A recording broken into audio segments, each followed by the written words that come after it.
On the 14th of September 2020, at 22:47, Maxime Levine, a 28-year-old IT cybersecurity specialist, was setting up the wireless network in his new apartment in the Woodlands residential complex in a suburb of Chicago.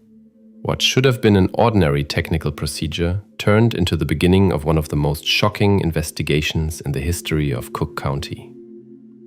I was checking unprotected access points in the complex's network. That's a standard procedure for assessing vulnerabilities, Levine recalls. When I started the scan, the program discovered several unprotected IP addresses. Among them were also surveillance cameras. Levine, who worked as a remote cybersecurity consultant for corporate clients, had moved to Woodlands only a month earlier, attracted by the quiet environment and the possibility of working from home. He hardly communicated with his neighbors and preferred to focus on his projects. Woodlands positioned itself as a prestigious residence for the upper middle class. 2-room apartments started here at $3,200 per month. The complex attracted successful professionals, couples, and those who valued security and privacy. Levine connected out of curiosity to the unprotected network and expected to see cameras of the entrance area or parking lot. Instead, his computer displayed 4 video streams from someone's apartment. The first thing I saw was an empty room with white walls, minimalist furnishing, a bed, a table, a chair. No personal items, no toys, no books, no posters. And then a child appeared in the picture. On the screen was a boy of about 9 to 10 years old, thin, with short-cut hair. He sat on the edge of the bed and stared straight ahead, barely moving. In another transmission window, the same room was visible from a different angle. He sat too motionless that immediately seemed strange, says Levine. Normal children don't sit like that. He looked like programmed. After several minutes of observation, Levine saw a woman enter the room. She was well-dressed, with hair tied in a neat knot.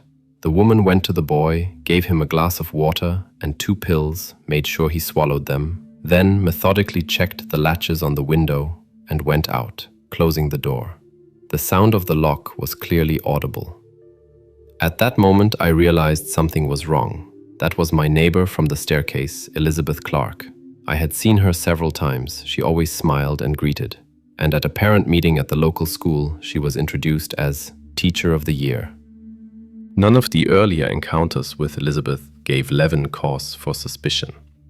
The 41-year-old woman worked as an elementary school teacher at a prestigious private school and was often mentioned in the local newspaper in connection with educational initiatives and charity events.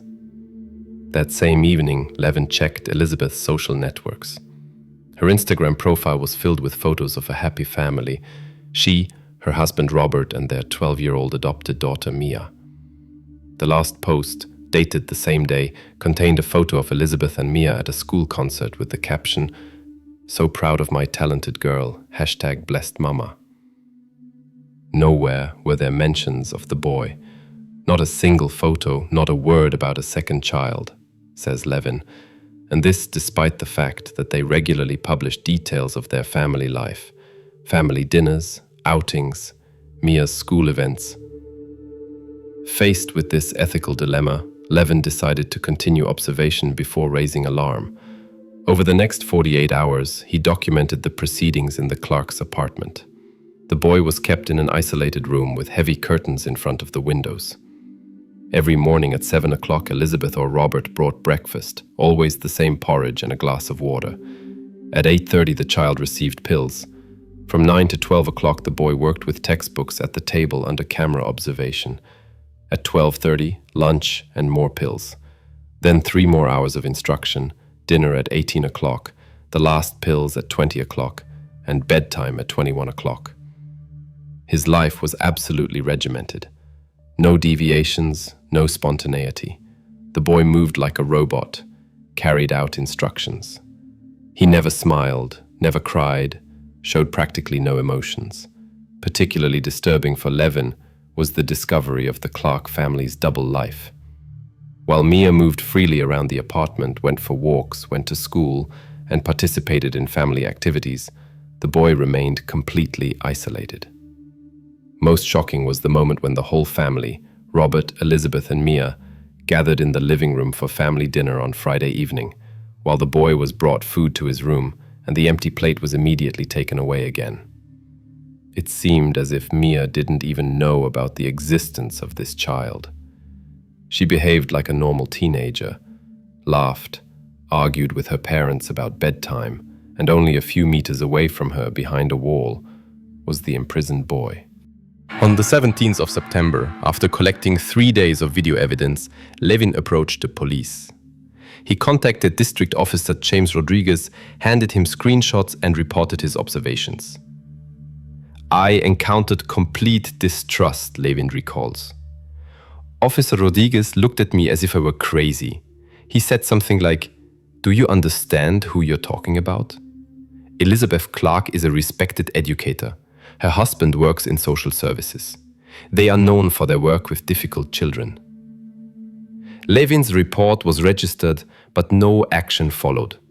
Officer Rodriguez promised to check the information, but warned Levin about the consequences of false accusations against respected citizens. Robert Clark, 43 years old, held a position as a social worker in Cook County and specialized in problematic families. His professional reputation was impeccable. In 15 years of career, he had received several awards for outstanding service to the community. According to his official biography on the Social Services website, Robert had dedicated his life to protecting vulnerable children and strengthening family values. In 2014, the Clark couple adopted Mia, then a 5-year-old girl, from the foster system. The story of the exemplary adoptive family was highlighted several times in local media. Elizabeth regularly conducted seminars for adoptive parents, sharing experiences and methods of positive parenting. Precisely this contrast between their public image and what I saw on the cameras convinced me that I had to act, says Levin. These people were not just keeping a child locked up, they had built an entire system of lies behind which something terrible was hidden. Receiving no support from the local police, Levin began his own investigation. He studied the camera recordings, documented every interaction with the boy, analyzed the daily routine of the Clark family. The decisive moment came on the 20th of September when Levin, during observation, saw Robert bring a folder with documents into the boy's room. He placed it on the table and said something to the child while pointing to the papers. When Robert left, the camera captured the documents in close-up. Among them was a medical chart with the name Jacob and the birth date 17th of February 2012. Levin immediately began searching for information about missing children named Jacob. Among dozens of cases, one caught his attention. Jacob Miller, 3 years old, was reported missing on the 4th of March 2015 in Gary, Indiana, about 80 kilometers from Chicago. When I saw the photo of missing Jacob Miller, my breath caught. Even taking into account the age difference, the similarity was obvious. The same eyes, the same facial shape. And most importantly, Robert Clark was working in Gary at the time when the boy disappeared. In the case of Jacob Miller's disappearance, it was stated that the boy disappeared from the house where he lived with his single mother, Amanda Miller, 24 years old, who had problems with drugs. The police report stated that social services had visited the family multiple times due to complaints about inadequate childcare. The main suspect was Jacob's biological father, who was serving a sentence for domestic violence. But the name of the social worker who visited the family was not mentioned in public reports. When he realized the possible scope of the crime, Levin understood that he needed professional help. He turned to Jessica Ramirez, an investigative journalist from the Chicago Tribune, who was known for her reports on corruption and crimes against children. When this guy Maxim came to me with a USB stick full of video recordings, I was initially skeptical, Ramirez tells. We constantly receive reports about conspiracy theories and secret crimes. But when I saw these recordings and compared them with the photos of missing Jacob Miller, I realized that we were dealing with something extraordinary. On the 23rd of September, 2021, Levin and Ramirez met with investigator Michael Carter from the Youth Affairs Department of the Chicago Police. Carter, a 51-year-old police veteran with 22 years of experience, carefully studied the material collected by Levin. "I remember how I watched these videos and felt my hair standing up," says investigator Carter. "It was not just a case of child abuse. It was a completely thought-out system of isolation and control implemented by people who should have protected children because of their profession. And the most frightening thing, they seemed to sincerely believe that they were doing something right." After the meeting with investigator Carter, the investigation moved to a new level. To obtain a lawful search warrant, additional evidence was needed, and Carter decided to authorize legal surveillance of the Clarks' apartment. "We found ourselves in a complicated legal situation," explains investigator Carter. "Levin's original evidence was obtained through illegal means and could not be used in court, but it gave us sufficient grounds for suspicion to initiate an official investigation. On the 25th of September 2021, the police installed covert surveillance of the Clarks' house. At the same time, investigator Carter began a thorough review of the couple's professional activity. Robert Clark had indeed worked in Gary, Indiana from 2012 to 2015. According to social services records, his duties included supervising problematic families, including cases with parents who suffered from drug addiction. He was transferred to Chicago in April 2015, only 1 month after Jacob Miller's disappearance. "That was the first serious signal," says Carter. "The temporal coincidence of the child's disappearance and Robert's job change seemed too convenient. When we checked who handled the Miller family case in Gary, it turned out that the last entries were made exactly by Robert Clark." Jessica Ramirez, the journalist who had joined the investigation, traveled to Gary to meet the missing boy's mother. Amanda Miller, now a 30-year-old woman, had undergone rehabilitation from drug addiction and had been working as a counselor at an addiction help center for 5 years. "When I saw Amanda, I was surprised at how much she had changed compared to the photos in the police reports," Ramirez tells. "Before me stood a composed, serious woman who searched the internet every day for information about her missing son." Amanda Miller confirmed that Robert Clark was her social worker and visited her house 2 to 3 times a month in the year before Jacob's disappearance. "He was always strict, but I thought he was just doing his job." Amanda Miller's statement reads, "He constantly made notes about how I dealt with Jacob, criticized everything, from the food I gave him to the toys he had. He said my instability would harm my son's development. Particularly important was Amanda's memory of Robert's last visit. 2 weeks before Jacob's disappearance, he came with a woman he introduced as a child development specialist. They conducted some tests with Jacob and then talked with each other for a long time. I heard the woman say, 'His potential is incredible, but here it will never be realized.' Now I understand that it was most likely Elizabeth Clark." The police report about Jacob's disappearance from the 4th of March 2015 stated that the child had disappeared from his bed at night. The window in the children's room was open, although Amanda claimed to have closed it before bedtime. The first to arrive was a patrol officer who was called by a neighbor who had heard Amanda's screams in the morning. Robert Clark, as the supervising social worker, was informed about the incident and arrived at the scene 45 minutes after the police. In light of new data, this appears as an ideal position for manipulating the investigation, notes investigator Carter.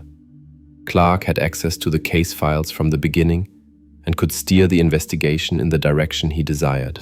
The main suspicion fell on Jacob's biological father, Eric Peterson, who had a criminal record for domestic violence. However, Peterson had a solid alibi. On the night of the disappearance, he was 120 miles away from Gary, which was confirmed by camera recordings and witness statements. Parallel to the investigation of the past, investigator Carter's team continued observing the current situation. On the 28th of September, technicians installed directional microphones that could record sounds from the Clarks' apartment. The recordings confirmed the suspicion. There was indeed a child in the apartment who was neither seen by neighbors nor by visitors. We heard a quiet child's voice mechanically repeating a text, testifies technical specialist David Chen. It was not ordinary child speech, but a monotonous repetition, as if it were memorized. And the voice of an adult, a woman, who corrected him when he made mistakes. On the 29th of September, a thermal image confirmed the presence of a person of small size in a room that, according to the floor plan, should have been a storage closet. The analysis showed that the physical parameters of this person corresponded to a child of 9 to 10 years old. Maxime Levin continued documenting the activity of the surveillance cameras, concentrating on the details in the boy's life and the interactions with the Clark couple. Most disturbing was how they treated him, says Levin.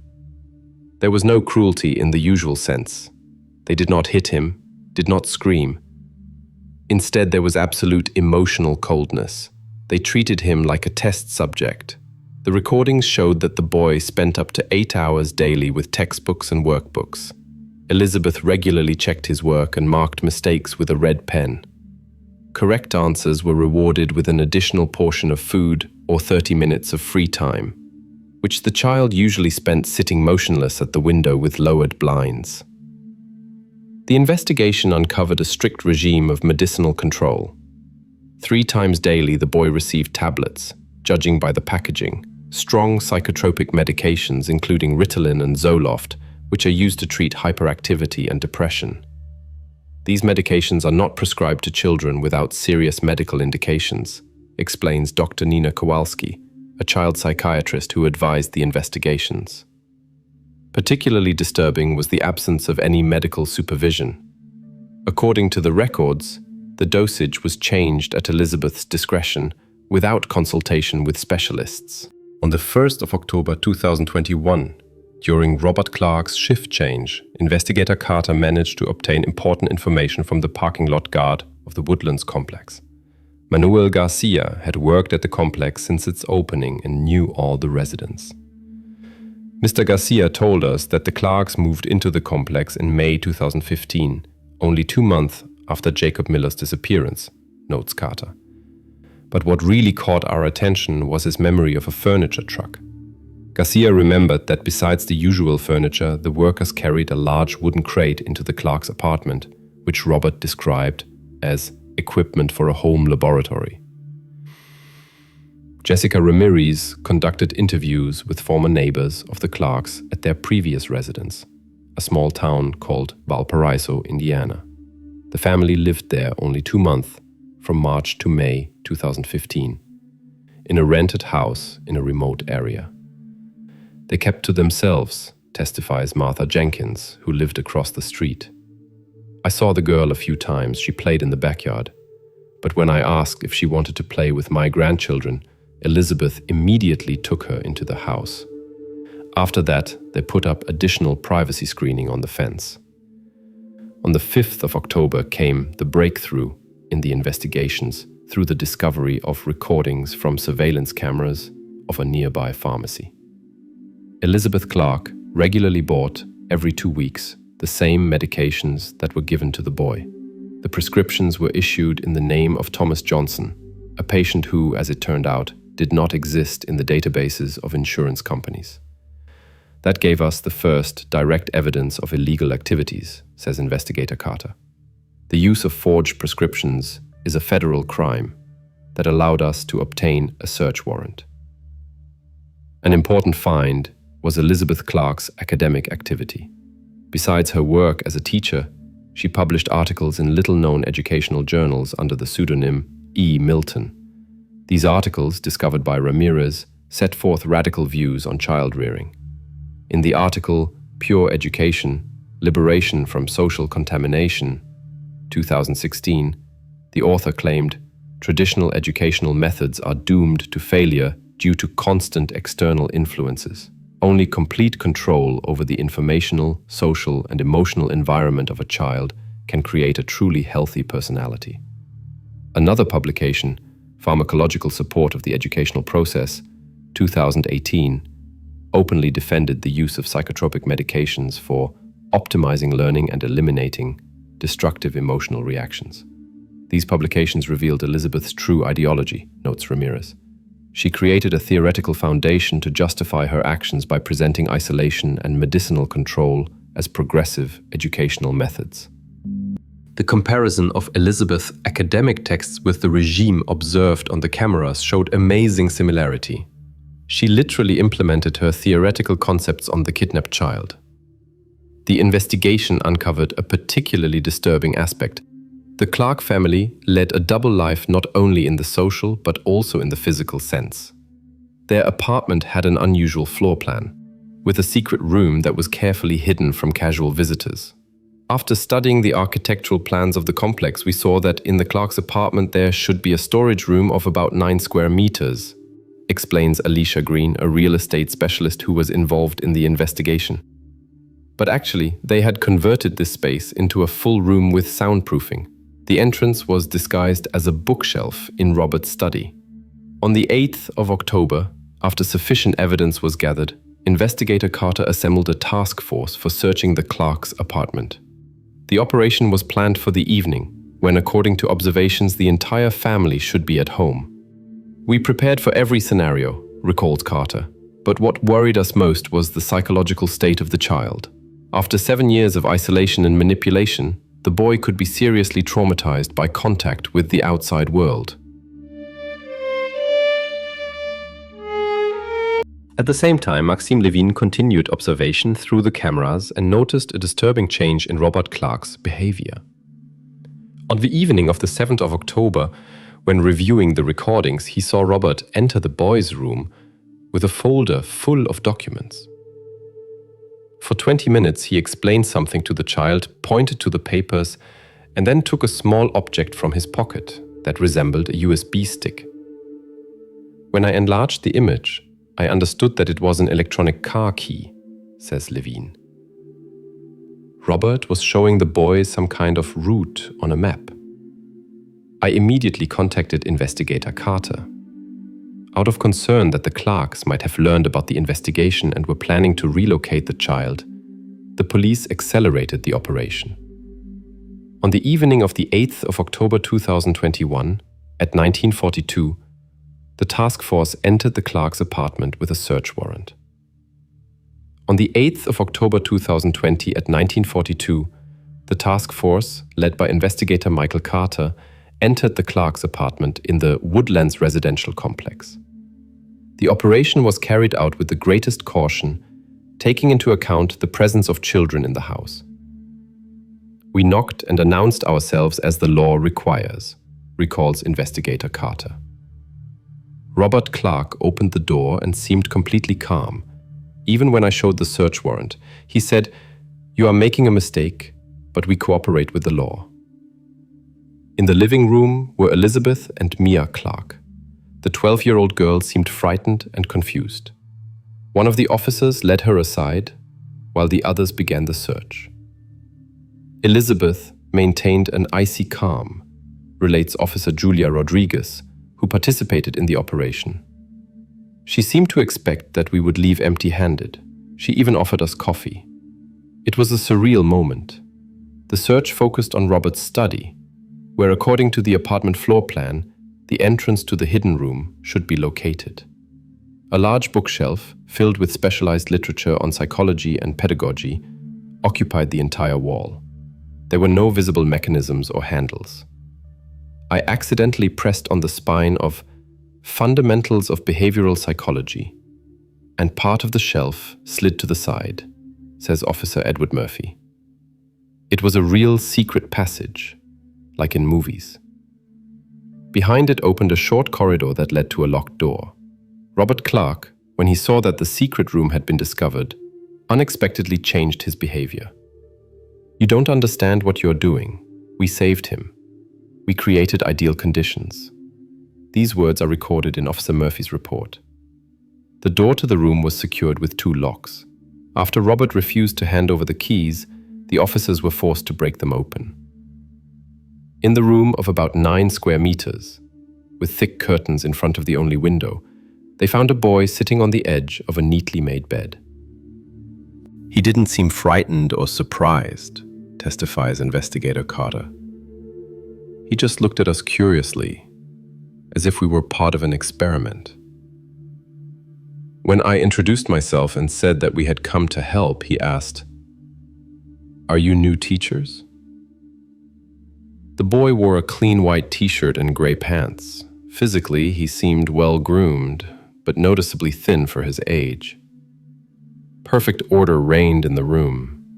Textbooks neatly stacked on the table, notebooks aligned at the edges, the bed perfectly made. On the wall hung the only decoration, a table with the daily schedule and markings for completed tasks. According to the medical report prepared on site by paramedic Rachel Gordon, the boy showed no visible signs of physical violence or injuries, but displayed all signs of psychological trauma and institutionalization. His speech was mechanical, with limited vocabulary, consisting mainly of academic terms and formal phrases. When I asked him his name, he answered, "Subject J117, Carter recounts. Only after several attempts did he say, "Sometimes they call me Jacob." The boy was immediately placed in the custody of social services and transported to Chicago Children's Hospital for comprehensive examination. A DNA test conducted the next day confirmed that it was indeed Jacob Miller, who had disappeared on the 4th of March 2015. Robert and Elizabeth Clark were arrested on charges of child abduction, unlawful imprisonment, child abuse, and falsification of medical prescriptions. During the search of the apartment, extensive documentation was found that confirmed the systematic nature of their actions. In the safe in the Clark's bedroom, we found dozens of notebooks with records that Elizabeth had kept since Jacob's abduction, says investigator Carter. She documented everything: his reactions to medications, progress in learning, emotional and behavioral changes. It was a proper scientific journal about an experiment on a child. Records dated to March 2015 confirmed that Robert and Elizabeth had abducted Jacob from his mother's house in Gary. The plan had been developed in advance and was based on Robert's professional access to the Miller family. "Today we rescued Jay from unsuitable environment," wrote Elizabeth on the 4th of March 2015. "Everything went according to plan. R provided access. The sedatives worked quickly. Transport proceeded without complications. We begin phase 1 of the cleansing program." Particularly shocking for the investigators was the discovery of additional materials that indicated the Clark couple's far-reaching plans. On their computer, they found dossiers on 3 other children from problematic families with whom Robert had worked. For each, detailed psychological profiles and rescue plans had been created. They did not consider themselves criminals, explains Dr. Lawrence Friedman, a psychiatrist who examined the suspects. In their distorted perception, they were rescuing a talented child from an unfavorable environment. They called it selective adoption and educational project. According to Robert's statement during interrogation, the idea to rescue Jacob arose after Elizabeth conducted an unofficial test with him and classified him as a potentially gifted child. In Elizabeth's records, the boy's extraordinary cognitive potential is repeatedly mentioned, which was being wasted in an unstructured environment. Their motivation combined pseudo-scientific ambitions with distorted altruism, explains Dr. Friedman. Elizabeth actually believed that she was developing a groundbreaking educational method that would allow a child to be cleansed of negative social influences. Robert, on the other hand, was more driven by the idea of rescuing children from a system he was disappointed with. Jacob's medical examination revealed consequences of prolonged isolation and medicinal control. Despite his physical integrity, the boy's psychological condition was severe. Jacob was diagnosed with a complex of post-traumatic disorders, including institutional syndrome and selective mutism, reports Dr. Anita Sharma, a child psychiatrist who led the rehabilitation process. Years of isolation led to serious disorders of social interaction and emotional regulation. Nevertheless, cognitive functions are preserved at a surprisingly high level. Jacob's academic knowledge exceeds age norms in some areas. A separate aspect of the investigation was the role of the Clarks' adopted daughter, 12-year-old Mia. Interrogations and psychological assessments showed that the girl actually knew nothing of Jacob's existence.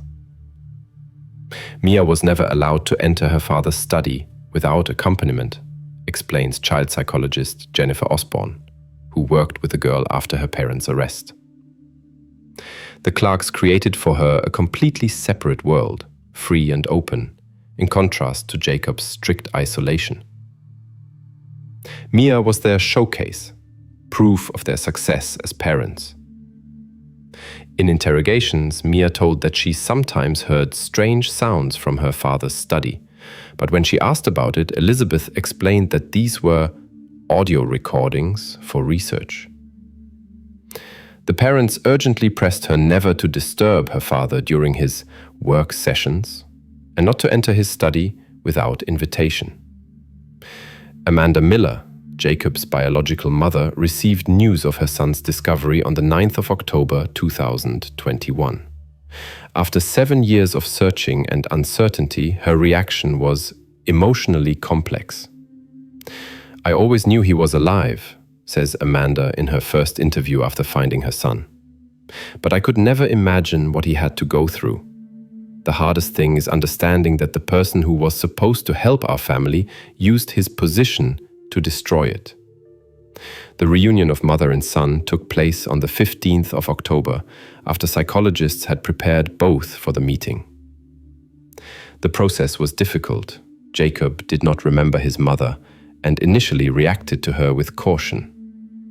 Elizabeth had convinced the boy that his biological mother had died, explains Dr. Sharma. For him, meeting Amanda was practically getting to know a new person. It took several sessions to establish initial contact. The court proceedings against Robert and Elizabeth Clark began on the 18th of January 2022. The trial attracted attention from national media and child protection experts. The couple pleaded not guilty to any of the 15 charges and insisted they had acted in the child's interest. "The system constantly fails children," declared Elizabeth Clark in her address to the court. "We gave Jacob what neither his real mother nor the state could provide: structured development, protection from chaos, and focus on education. Yes, we resorted to extreme measures, but only because the system left us no choice." The defense built on the argument of mental disorder of the defendants, forensic altruism, and pathological conviction of the correctness of their actions. However, the prosecution presented extensive evidence of premeditation and planning of the crime. 12th of April 2022, the jury found the Clark couple guilty on all charges. On the 27th of May, Judge Richard Conley sentenced each of them to 25 years in prison, without possibility of early release during the first 15 years. This crime is particularly serious because you used your expertise and access to vulnerable families to commit it, declared Judge Conley during sentencing. You not only robbed a child of 7 years of normal life, but did so under the cover of structures meant to protect children. After completion of the court proceedings, Jacob and Amanda Miller moved to a secret location under new names. According to rare reports from specialists involved in the rehabilitation program, Jacob makes slow but steady progress. The process of recovery after such trauma takes years, but Jacob has every chance for a normal life, reports Dr. Sharma. His intellectual abilities are actually high, and now that he receives a healthy social environment, these abilities can fully develop, but no longer as a result of an experiment, but as natural development. Maxim Levin, whose accidental discovery led to Jacob's rescue, founded in 2022 the non-profit organization Digital Witnesses, which deals with developing ethical technological solutions for protecting children. "This story has changed my life," says Levin. I understood that technology can be not only a tool for violating privacy, but also a means of protecting the most vulnerable. Today, our organization works on developing systems that help prevent similar cases without violating legitimate rights to privacy. The Jacob Miller case led to a serious review of protocols in the child protection system. In the year 2023, the Jacob Law was passed, which establishes new standards for checking social workers and regular monitoring of at-risk children. The most disturbing aspect of this case is how easily a child became literally invisible to society, comments Senator Lisa Montgomery, one of the authors of the new law. Jacob was, for 7 years, in an apartment in a densely populated residential complex, and nobody noticed his absence in the system. This is a system failure that we must correct. The psychiatric assessment of the Clark couple, which was conducted after the verdict announcement, revealed a complex combination of narcissistic personality disorder, paranoia, and the so-called savior syndrome. According to experts, their case illustrates the danger posed by people who combine expertise with radical beliefs and personal psychological problems.